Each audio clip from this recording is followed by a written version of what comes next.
Hi, beautiful souls. Here's a blessing for us today.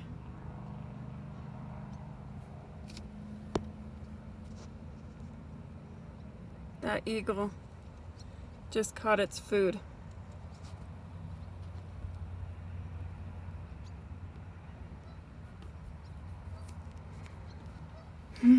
Here's our blessing. Daniel on life, hope, and truth. The biblical account of Daniel the prophet begins as he and other young men from Judah were taken captive by King Nebuchadnezzar of Babylon. Daniel 1:1-4 says, in approximately 604 BC, this captivity of citizens of Judah in Babylon lasted 70 years, as God had foretold through the prophet Jeremiah in Jeremiah 25:11. During this time, Daniel served in prominent positions in the governments of several Babylonian and Medo-Persian rulers, including Nebuchadnezzar, Belshazzar, Darius, and Cyrus. In the first year of the reign of Darius, Daniel came to understand, or simply reproved to himself, the prophecy of Jeremiah that predicted a 70-year captivity of his people, as said in Daniel 9:1-2. A faithful man of God he was. The book of Daniel shows him to be a faithful man of God. When King Nebuchadnezzar threatened to destroy all of the wise men if one of them didn't tell him his dream and interpret it, Daniel and his friends asked for time so he and his 3 friends could go beseech God in prayer to reveal this information, as said in Daniel 2:18. When God answered his prayer, Daniel remembered to praise and thank God for giving them what they had requested, verses 20-23.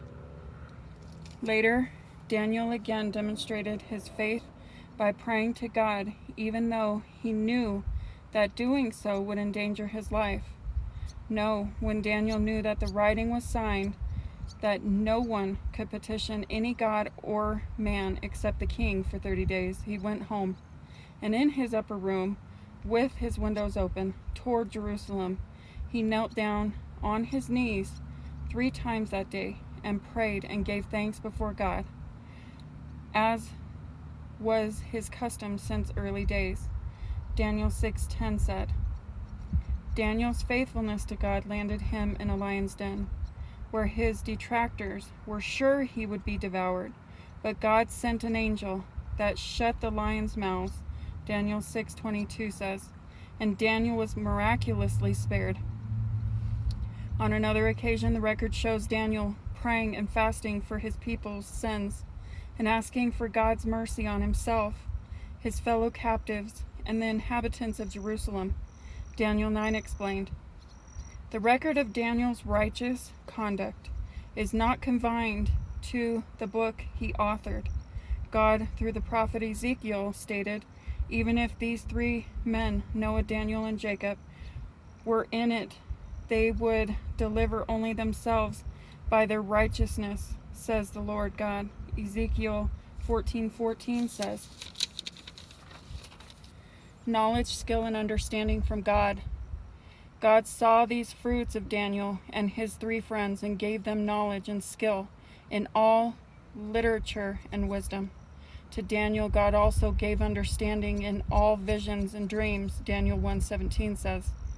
As a result of God's blessings upon Daniel and his 3 friends, the king found them 10 times better than all the magicians and astrologers who were in all his realm. Verse 20 said, then King Nebuchadnezzar had a dream that troubled him in the 2nd year of his reign. God revealed the meaning of the dream to Daniel in a night vision. Daniel 2:19 says, then the king promoted Daniel and gave him many great gifts, and he made him ruler over the whole province of Babylon and chief administrator over all wise men of Babylon. Daniel 2:48 said, at times God sent an angel to deliver prophetic messages to Daniel, who then copied them down. Then it happened, when I, Daniel, had seen the vision and was seeking the meaning, that suddenly there stood before me one having the appearance of a man, And I heard a man's voice between the banks of the Ulai, who called and said, Gabriel, make this man understand the vision. So he came near where I stood, and when he came, I was afraid and fell on my face.